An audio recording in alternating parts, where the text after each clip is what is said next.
Okay. Welcome to back to the second half of Act 2. This is recording 5, and I'm going to open the Genius doc if I can find it. Of course I can't. All right.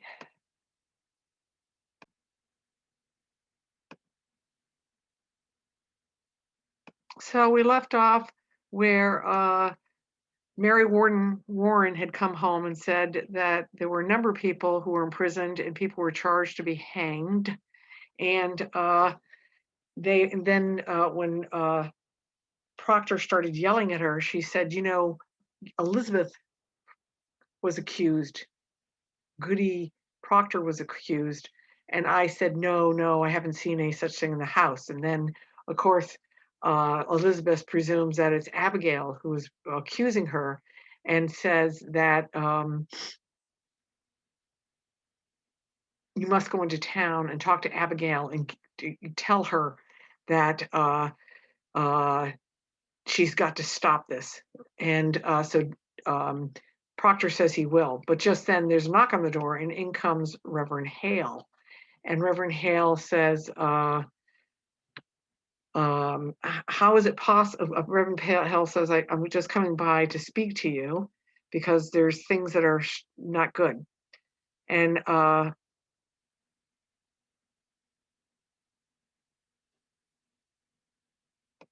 I gotta find the right place.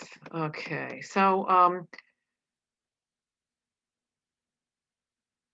Mr. Proctor is kind of taken aback that Reverend Hale appears because you don't normally see people appearing at nighttime for visits in Salem, especially since there's no electricity.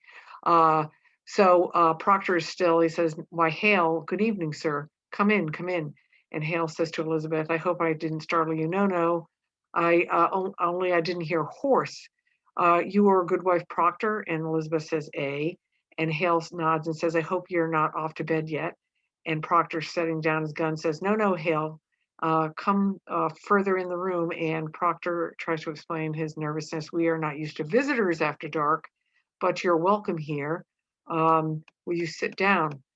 Hale says, I will, and he sits.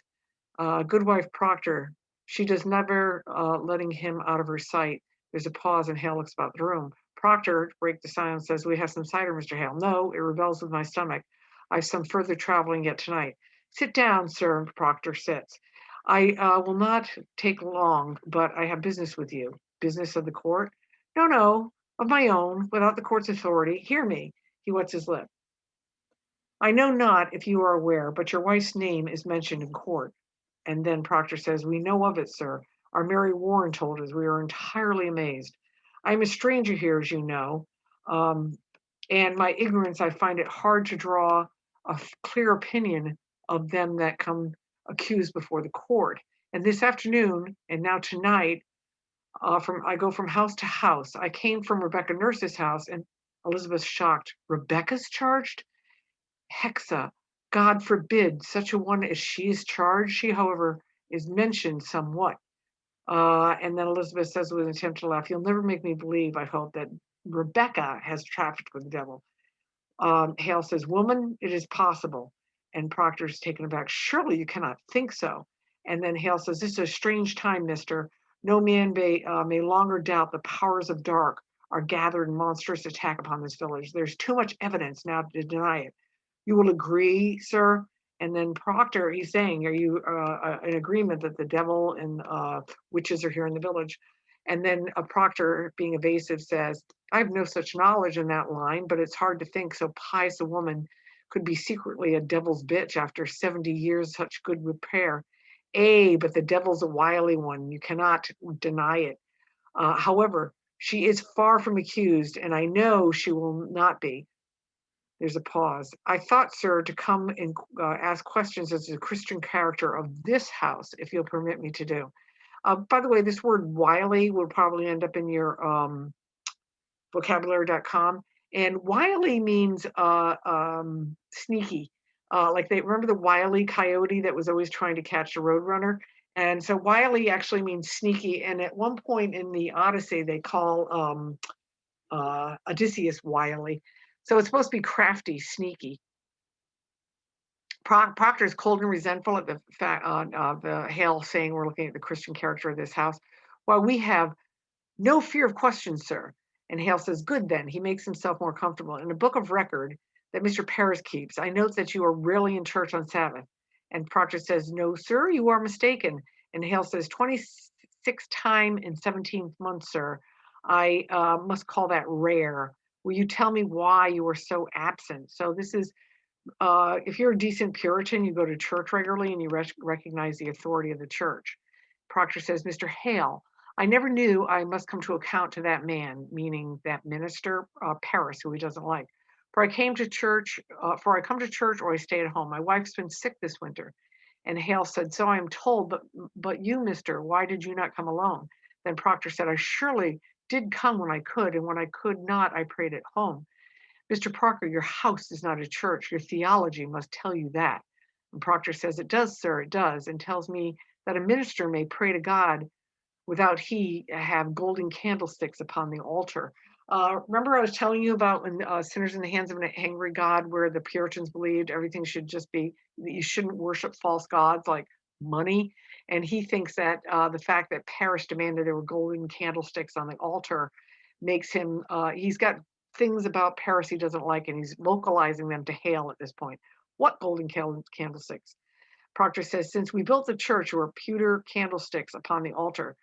Francis Nurse made them, and a sweeter hand never touched the metal. But Paris came, and after 20 weeks, he preached nothing but golden candlesticks until he had them. I labor from earth from dawn to day to blink at night, and I tell you true, when I look at heaven and see my money glaring at his elbows, it hurt my prayer, sir. It hurt my prayer. I think sometimes a man dreams of cathedrals, not clapboard meeting houses. Hale thinks for a moment and then says, and yet, sir, mister, a Christian on Sabbath day must go to church. Pause. Tell me, you have 3 children. Proctor says, boys. How come it's only 2 been baptized? Proctor starts to speak, then stops. Then, as though unable to restrain it, says, I will not have Mr. Paris should lay a hand on my baby. I see no light in God of him. I will not conceal it. And so anyway, he's saying, I will not have Reverend Paris baptize my baby. I don't like him. I don't think he's in the hand of God. And Hale says, I must say it, Mr. Proctor, that it is not for you to decide. The man's ordained, therefore the light of God is in him. And Proctor, flushed with resentment, but trying not to smile, says, what's your suspicion, Mr. Hale? No, I have no. And Proctor said, I nailed the roof upon that church. I hung the door. So he's saying, I helped build that church. And what is your suspicion? Why are you asking me about my Christian faith? And then Hale says, oh, did you? That's a good sign. It may be I have been too quick to bring the man to book, but you cannot think we ever desired the destruction of religion. I think it's in your mind, is it not? And then Hale says, there is a softness in your record, sir, a softness. And then Elizabeth says, I think maybe we've been too hard with Mr. Paris. I think so. But sure, we never love the devil here. And Hale nods, deliberating this. Then, with the voice of one administering secret, he said, do you know your commandments, Elizabeth? All right. And that means, can you recite commandments? Because we know people who are with the devil can't recite their commandments. Elizabeth says without hesitation, eagerly, I surely do. There's no mark of blame upon my life, Mr. Hale. I am a covenanted Christian woman. And you, Mr. Proctor, a tripe unsteady, well, I am sure I do. Hale glances at her open face, then at John, and then, let me you repeat them to me, your commandments. And the Proctor says, the commandments, A. Proctor looking out, beginning to sweat. Thou shalt not kill, counting on his anger is, thou shalt not steal, thou shalt not covet thy neighbor's goods, thou shalt not make thee unto a graven image, thou shalt not name the Lord in vain, thou shalt not look at other gods before me. And then he's hesitating. Thou shalt remember the Sabbath day and keep it holy. And then there's a pause. Thou shalt honor thy father and mother, thou shalt not bear false witness. He's stuck. He counts back on his fingers, knowing one is missing. Thou shalt not make unto thee a graven image. And Hale says, you already said that when you're saying it twice. Proctor says, A. He is failing for it. Elizabeth says delicately, it's adultery. The seventh commandment you can't remember is adultery. Proctor, as though a secret arrow had pained his heart, says, A, then tries to grin it away. You see, sir, between the two of you, you know them all. And Hale looks at Proctor deep in his attempt to define this man. Proctor grows more uneasy. I think it be a small fault. Theology, sir, is a fortress. No crack in the fortress may be accounted small.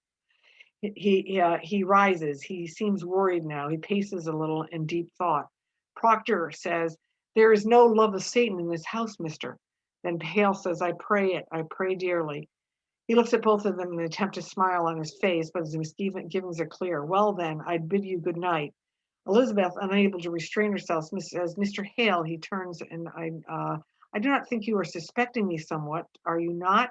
Hale, obviously disturbed and evasive, says, Goody Proctor, I do not judge you. My duty is to add that what I may to the godly wisdom of the court. I pray you both good health and good fortune. And then to John, good night, sir. And he starts out. Elizabeth, with a notice of desperation, I think he must tell him then, John. And Hale says, tell me what? And Elizabeth says, will you tell him then? And there's a slight pause. Hale looks questioningly at John. Proctor, with some difficulty, says, I have no witness, and without proof I cannot accept my word be taken. But I know the children's sickness was not to do with witchcraft. Hale stops and says, not to do with witchcraft? Proctor says, Mr. Parris discovered them sporting in the woods. They were startled and took sick. Then there's a pause. Who told you this? Proctor hesitates. Abigail Williams. Hale says, Abigail? Proctor says, A. His eyes widen. Abigail told you it was not witchcraft. She told me the day you came, sir. Why? Why did you keep this from us?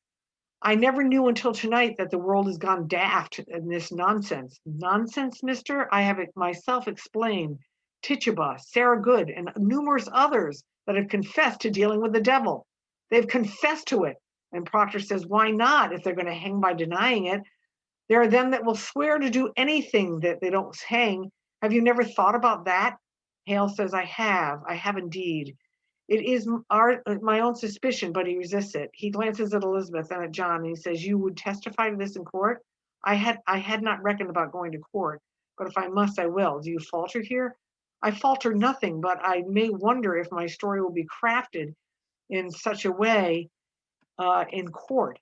I do wonder on it when such a steady-minded minister as you will have suspicions such as a woman that never lied and cannot, and the world knows she cannot.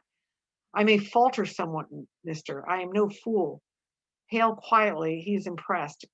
It has impressed him. Proctor, let me open with you now, for I have a rumor that troubles me. It's said that you hold no belief that there are any witches in the world. Is this true, sir? Proctor, he does not, he knows this is critical and striving against a disgust with Hale, and then with himself for not even answering. I know not what I have said, may have said. I have wondered if there are witches in the world, although I cannot believe that they are amongst us now. Then you do not believe. Proctor says, I have no knowledge of it. The Bible speaks of witches, and I will not deny them. And you, woman, so he's turning to Mrs. Goody Proctor, Elizabeth. I cannot believe it. Hale's shocked. You cannot? Proctor says, Elizabeth, you bewilder him. And then Elizabeth to Hale, I cannot think the devil may own a woman's soul, Mr. Hale, when she keeps upright way as I have. I'm a good woman and know it. And if you believe I may only good work in the world and yet secretly bound to Satan, then I must tell you, sir, I do not believe it. Hale says, but women, you do believe they're witches. And Elizabeth says, if you think that there is one, then there must be, then I say there are none. That I must be one, and I say there are none. Hale, you surely do not fly against the gospel, the gospel. And Proctor says, she does believe in the gospel, every word. And then Elizabeth says, question Abigail Williams about the gospel, not myself. And he stares at her. Proctor, she did not mean to doubt the gospel, sir. You cannot think that this is not a Christian household, sir, a Christian household. And Hale says, good you both.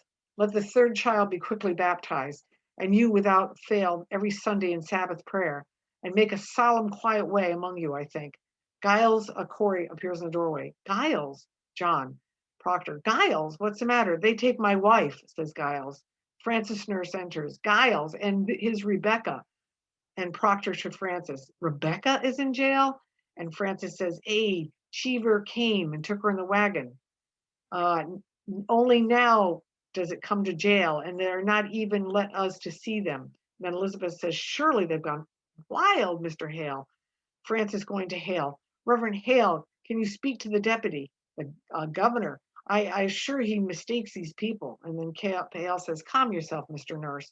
And Francis says, my wife is a very brick and mortar of the church, Mr. Hale, indicating Giles. And Martha Corey, there cannot be one closer to God than Martha.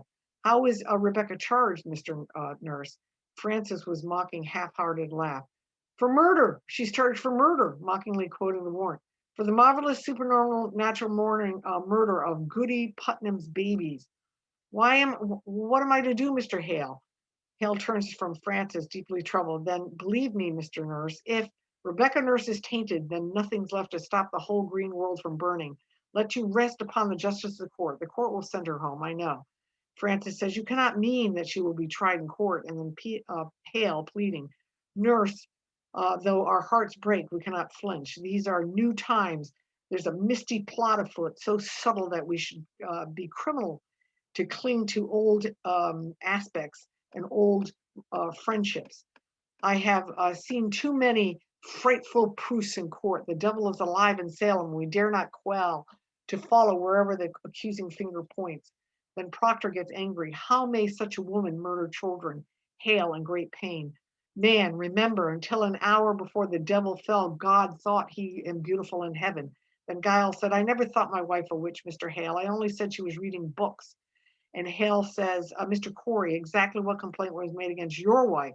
And Giles says, that bloody mongrel Walcott charged her. You see, he buy a pig for my wife 4.5 years ago, and the pig died soon after.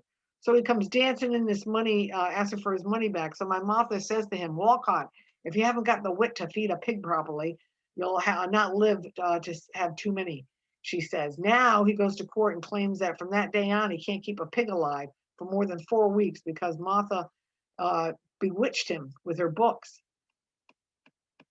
Enter Ezekiel Cheever. A shocked silence. Cheever, good evening, Mr. Proctor. And Proctor says, why, Mr. Cheever, good evening. And Cheever says, good evening, Mr. Hale. And Proctor says, I hope you come not in the business of the court. And then Cheever says, why, I do, Mr. Proctor. I am the clerk of the court. Now you know. And enter Marshall Herrick, a man in his early 30s who has somewhat shamefaced for the moment.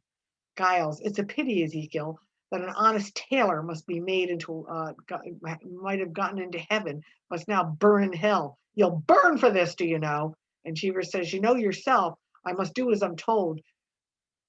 You surely know that, Giles, and that as lief you did not be sending me to hell. I like not the sound of it. I tell you, I like not the sound of it.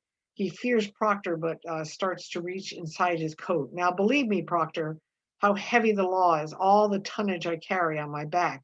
He takes out the warrant. I have a warrant for your wife. Proctor to Hale. You said she was not charged. Hale says, I know nothing of it. To Cheever, what is she charged with? Cheever, I'm given 16 warrant tonight, sir, and she's one. Who charged her? Why, Abigail Williams charged her. On what proof? Cheever looks around the room. Mr. Proctor, I had the little time. The court bid me search your house, but I cannot search the house, so you will hand me any poppets your wife keeps here. Poppets? I never kept a poppet, not since I was a girl, said Elizabeth. Cheever, embarrassed, glancing over the mantel, sees Mary Warren's poppet. I spy a poppet, Goody Proctor. Oh, then going by for it. Oh, why, that's Mary's. And then Cheever says shyly, would you please give it to me? Elizabeth handing it to him, asks Hale, has the court discovered a text in poppets now? And Cheever, carefully holding the poppet, do you keep others in the house? And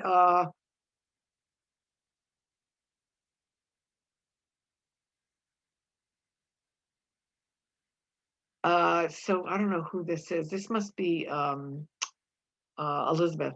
No, nor are there any until tonight. What signifies a poppet? And Cheever says, why a poppet, he generally turns the poppet over. A poppet may signify, now a woman, will you please come with me? And Proctor, she will not, to Elizabeth. Fetch Mary now, Cheever, ineptly reaching toward Elizabeth.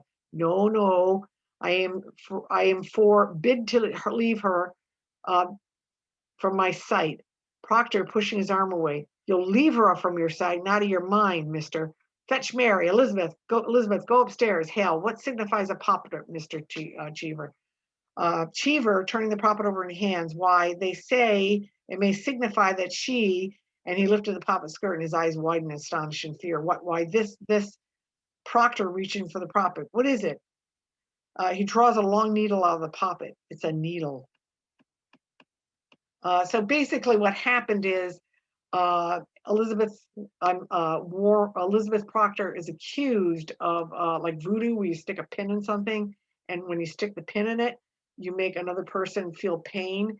And Abigail Adams says that she was stabbed with a needle, and she said she saw the familiar of Elizabeth Proctor there, and they actually found a needle stabbed into Abby's side. So Herrick, it's a needle. Herrick comes toward aim. Proctor angrily bewildered. What signifies the needle? Cleaver's hand shaking. Why, this is, go hard on her, Proctor. This is, I had no doubts. Proctor, I had my doubts, but this is calamity. To Hale, showing the needle. You see it, sir, you see it? And Hale says, what? What's the meaning of it? Cheever, wide-eyed, trembling. The girl, Williams' girl, Abigail Williams, sir. She was sitting at dinner in her parents' house, and without a word, no warning, she falls on the floor like a struck beast, he says, and screams and screams. The bull would weep to hear. And she goes to save her and struck 2 inches in her flesh of her belly, found a needle and pulled it out. And demanding to her how she got stabbed, to Proctor now, testified that it was your wife's familiar who came and pushed it in. All right, so Abby accused Elizabeth of coming in as a spear and stabbing her with a pin. Why, she done nothing in herself. And then to Hale, I hope you're not taking this for proof, mister. And Hale, struck by the proof, is silent. Cheever, this 'tis hard proof. And then Hale says, I find here a poppet Goody Proctor keeps. I have found it, sir, and in the belly of the poppet a needle stuck. I tell you, sir, Proctor, I never warranted to see such proof of hell, and I bid you obstruct me not, for I enter Elizabeth with Mary Warren. Proctor, seeing Mary Warren, draws her by the arm to Hale. Here now, Mary, how did that poppet come to be in my house? And Mary Warren frightened herself, and her voice that's small says, what poppet, sir? And impatiently Proctor, pointing to the doll in Cheever's hand, this poppet. Mary Warren evasively looking at it says, why, I think it is mine. And Proctor says, it is your poppet, is it not? And Mary Warren says, not understanding the direction of this, it is, sir. And Proctor says, and how did it come to be in this house? And Mary Warren, glancing about at the avid faces, says, why, I made it in court, sir, and gave it to Goody Proctor tonight. And Proctor says, to Hale, now see, sir, she did not, do you have it? And Hale says, Mary Warren, a needle was found inside the poppet. Mary Warren, bewildered, said, why, I meant no harm by it, sir. And Proctor quickly says, you stuck the needle in yourself? And Mary Warren said, I believe I did, sir. And then Proctor says to Hale, what say you now? And Hale, watching Mary Warren closely, says, child, are you certain this is very natural memory? May it be perhaps that someone conjures you even now to say this? Conjures means like there's some spirit there telling her what to say. Conjures me? Why, no, sir. I'm entirely myself, I think. Let me ask Susanna Walcott. She saw me sewing in class. Or better yet, ask Abby. Abby sat beside me when I made it. And Proctor says to Hale to bid him be gone. Your mind is surely settled now. Bid him go out, Mr. Hale. And Elizabeth says, what signifies the needle? And Hale says, Mary, you charge a cold and cruel murder on Abigail. And Mary Warren says, murder? I charge no. And Hale says, Abigail was stabbed tonight. A needle was found stuck in her belly. And she charges me? Elizabeth, her breath knocked out, says, why, the girl's murder. She may be ripped out of the world. Cheever, pointing at Elizabeth, says, you heard that, sir, ripped out of the world. Herrick, you heard it. Proctor suddenly snatching the warrant out of Cheever's hand. Out with you. Cheever says, Proctor, you dare not touch the warrant. And then Proctor says, ripping the warrant, out with you. And Cheever says, you ripped the deputy governor's warrant, man. And Proctor says, damn the deputy warmer, out with my house. And Hale says, Proctor, Proctor. And Proctor says, get out of my house, gone with you. You're a broken minister. And Hale, Proctor says that she's innocent in the court, and Proctor says she's innocent. Why do you wonder if Paris is innocent or Abigail? Is the accuser always holy now? Where were you born this morning, as clean as God's fingers? I tell you, that's what's walking Salem. Vengeance is walking Salem. We are what we always were in Salem, but now these little crazy children are dangling the keys of the kingdom, and common vengeance writes a law. This warrant is vengeance. It's not give my wife vengeance. I'll go, John. Proctor, you will not go. I'll go, John. Then Proctor says, no, you will not go. And Herrick says, I have 9 men outside. You cannot keep her. The liar binds me, John, and I cannot budge. So Proctor to Hale, ready to break him. Will you see her taken, Hale? And Proctor, Hale says, Proctor, the court is just. And Proctor says, Pintius Pilate, God will not let you wash your hands of this. And Elizabeth says, John, I think I must go with him. She cannot bear to look at her. Mary, there's bread for the morning. You will bake in the afternoon. Help Mr. Proctor as you were his daughter. You owe me that and much more. She is fighting her weeping to Proctor. When the children wake, speak nothing of witchcraft. It will frighten them. She cannot go. Proctor, I will bring you home. I will bring you home, Elizabeth. And then Elizabeth says, oh, John, bring me soon. And then Proctor says, I will fall like an ocean on the court. Pair nothing, Elizabeth. Elizabeth says with great fear, I will fear nothing. And she looks about the room as though to fix it in her mind. Tell the children I've gone to visit someone sick. She walks out the door, Herrick and Cleaver behind her for a moment. Proctor watches from the doorway. The clang of chains is heard. Proctor, Herrick, don't chain her. He rushes to the door. Damn you, you're not going to chain her. Off with them. I'll not have it. I will not have her chained. There's other men's voices against it. Hale, in a fever of guilt and uncertainty, turns from the door to avoid this sight. Mary Warren bursts into tears and sits weeping. Giles Corey calls to Hale. Giles, and yet, silent minister, it is a fraud. You know it's a fraud. What keeps you, man? And Proctor is half braced, half pushed out the door by 2 deputies and Herrick. Proctor stands there gulping air, horses in a wagon creaking and herd. Hale, it is great uncertainty, Mr. Proctor. Proctor, out of my sight.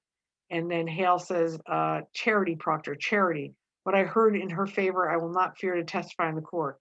God help me, I cannot judge her guilty or innocent. I know not. Only consider this, the world's gone mad, and it profits you nothing for you to lay the cause of the vengeance on a little girl. And Proctor says, you are a coward. Though you were ordained in God's tears, you are a coward. And Hale says, Proctor, I cannot think God provoked so grandly by such a petty cause. The jails are packed. Our greatest judges in Salem sit in Salem now. And hangings promised. Man, we must look to the cause disproportionate. Where their murder done, perhaps, and never brought to light, abomination, some secret blasphemy that stinks to heaven. Think on it, man, and let me know, help me to discover it. For there's your way, believe it. There's the only way when such confusion strikes at the world. He goes to Giles and Francis. Let you counsel among yourselves. Think on your village and what you may have drawn from heaven, such thundering wrath upon you. What is this saying? Where is the edit? No edit.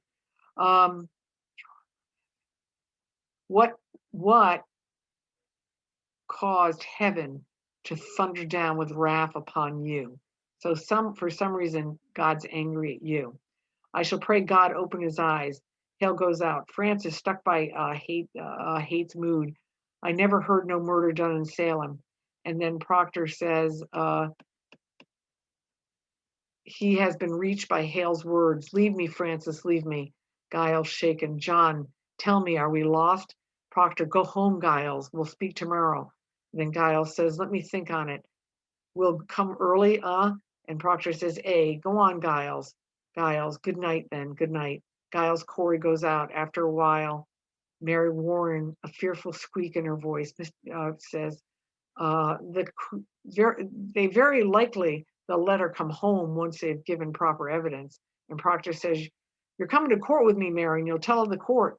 And Mary says, I cannot charge Abigail. Right, so she'd be going up against Abigail. She goes into court and offers contradictory testimony. Proctor, moving menacingly toward her, says, you will go to the court and tell them that Poppet come here and you stuck it with the needle. Mary Warren says, she'll kill me for saying that, Proctor. Proctor continues at her. Abby'll charge lechery on you, Mr. Proctor. Then Proctor's halting. He says, she told you. Mary Warren said, I have known, sir. She'll ruin you. I know she will. And then Proctor, hesitatingly in deep hatred for himself, good. Then her saintliness is gone with it.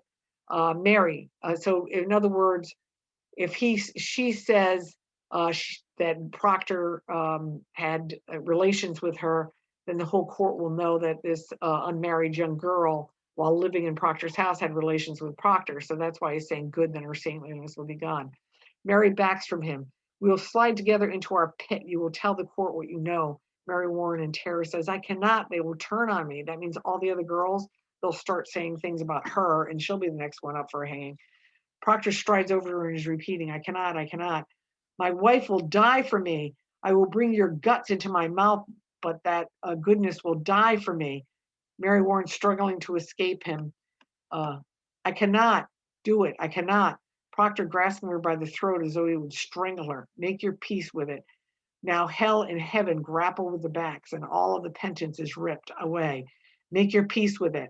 He throws her to the poor, where she sobs, I cannot, I cannot.